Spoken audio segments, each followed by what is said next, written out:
Hey guys, welcome back to another video. It's me, Robert, and today I'm gonna be showing you guys how to make a clicking simulator in Roblox Studio. So yeah, let's get started. Okay guys, so this is just a small video. I'm just gonna put the model in the description. I did a model, and now and let's just say you get it. It's a group. This is starter GUI. Go into starter GUI.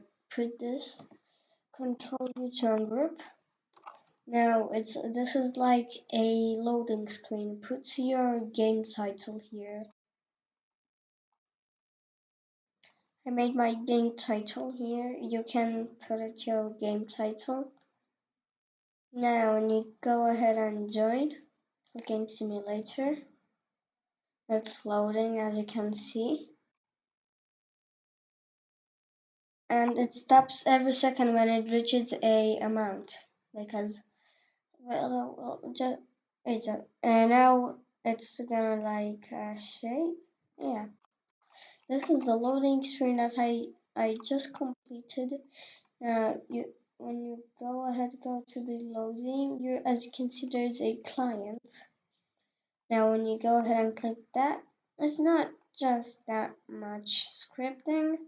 I just did a bit of scripting. You don't need to change all of these.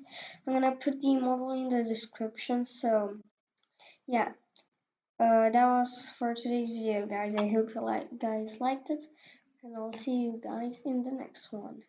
Goodbye.